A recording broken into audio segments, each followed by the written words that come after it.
دوسرے شوہر نے آپ کے اوپر تیزاب پھینکا، ظاہر ہے اس لمحے تو محسوس ہوتا ہے کہ زندگی رک گئی ہے، اب کیا ہوگا.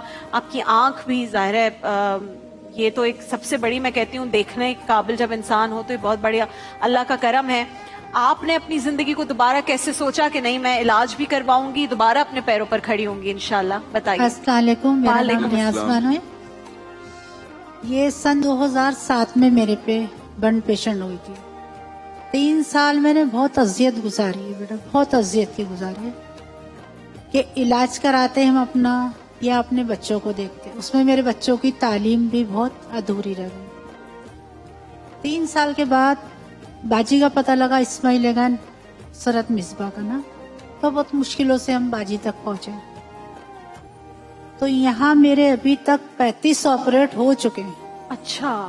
میں منع کرتی ہوں اب آپریٹ کرانے کے لیے، اللہ کا شکر ہے میں بہت اچھی ہوں، مگر ابھی بھی آپریٹ میرے باقی ہے. یہ میری آنکھ ضائع ہو گئی، یہ دیکھیے کان نہیں ہے، اللہ اکبر، اللہ یہ اکبر. پورا حصہ جوائنٹ ہوا ہوا تھا، پورا جسم جلا ہوا. دیکھیں بالکل بالکل میں دیکھ سکتی ہوں. یہ ہاتھ اس طرح. بہت اذیت کی ہم نے یہ زندگی گزاری ہے. آج اللہ کا شکر ہے کہ اتنے آپریٹ میرے یہاں ہو چکے ہیں. آپ کی بیٹیاں بھی 2 بیٹیاں ہیں میری، اچھا. ماشاءاللہ 3 بیٹے. اچھا. اب وہ کہاں پر ہیں؟ کیونکہ وہ شوہر آپ کے جو تھے دوسرے وہ ان کو بھی تنگ کرتے ڈیتھ تھے. ہو گئی ان کی، ان کی تو میرے death- 20 دن کے بعد، جنہوں نے ایسڈ ڈالا تھا میرے پہ اچھا. جی. ایسے ڈالنے کے 20 دن بعد ان کی ڈیتھ کیسے ڈیتھ ہوئی؟ یہ ہاسپٹل میں ہوئی، جیل کے اندر. اوہ، کہتے ہیں نا مارنے والے سے یہ تو بچانا بہت مکافات بڑا ہوتا عمل ہے. یہ تو اللہ تعالیٰ نے 20 دن کے بعد اس نے اللہ تعالیٰ کی اتنی خوبصورت مخلوق کو خراب کرنے کی کوشش کی نا، تو اللہ تعالیٰ نے تو مکافات عمل اللہ تعالیٰ دکھاتے ہیں. جی، بے کچھ شک. کی رسی ڈھیلی چھوڑتے ہیں اور کچھ کو اسی وقت. سزا ملتی ہے. تو آپ تو اس وقت بہت تکلیف میں تھی، لیکن جب آپ کو ان کی ڈیتھ کا میرے پتہ چلا. جسم پہ کہتے ہیں نا کپڑے بھی نہیں تھے. اس ٹائم ایسڈ ڈالا تھا میرے شوہر نے، اور 3 سال کا بیٹا میرے ساتھ تھا. اللہ. اس ٹائم میرے جسم پہ کپڑے کسی نے نہیں دیے تھے اور نہ کسی نے میری مدد کی تھی. میں ویسے رونا نہیں آتا جب یہ بھی سوچتی ہوں نا کہ اتنے بے حس لوگ ہو گئے. چلو میرے ساتھ ہوا، کسی کے ساتھ بھی ہو سکتا ہے بیٹا یہ حادثہ. تو ایک چادر تو انسان اڑا سکتا تھا نا. کافی دور میں بیٹے کے ساتھ اپنے دوسرے گھر پر آئی. یہ میں رین پہ رہتی تھی اپنے شوہر کے ساتھ کہ وہ بچوں کے ساتھ مجھے نہیں رکھتے تھے. بچے الگ رہتے تھے؟ بچے الگ رہتے تھے، میں علیحدہ رہتی تھی. بچوں کے پاس جس میں آئی تھی تو میری جسم پہ کپڑے نہیں تھے بیٹا. اللہ. اور آپ کو کون لے کر گیا تھا دوسرے گھر؟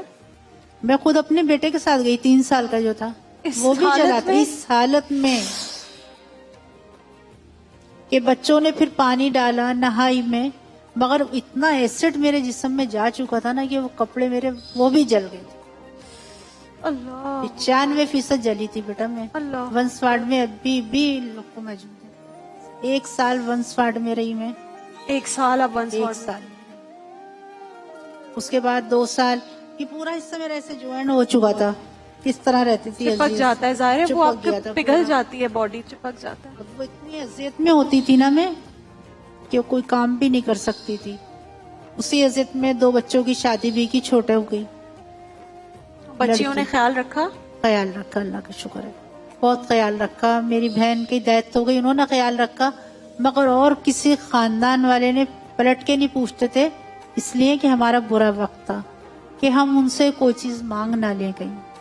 اللہ اکبر. تو پھر کیا فائدہ ایسے خاندان والوں کا، ایسے رشتہ داروں کا جو مشکل وقت میں ساتھ نہ دے؟ مشکل وقت میں نہیں ساتھ دیتے. بہت برا وقت، وہی تو بولی نا بیٹا، میں نے بہت برا وقت دیکھا، اور میرے بچوں نے بھی. سب میں بڑی چیز یہ میرے بچوں کی تعلیم پوری نہیں ہو سکی. پھر جب میں باجی کے پاس آئی اسماعیل اگین، تو وہاں پہ میں نے بیٹے کی سب میں پہلے تعلیم کا، تو آج اللہ کا شکر ہے اس نے میٹرک کر لیا. ماشاءاللہ ماشاءاللہ. یہ اسماعیل کیا اگین نام ہے آپ کے بیٹے کا؟ ارباز. ماشاءاللہ. ماشاءاللہ آج انہوں نے میٹرک کر لیا. اللہ تعالیٰ اسے بہت کامیاب کرے، جی. آپ کا سہارا بنے.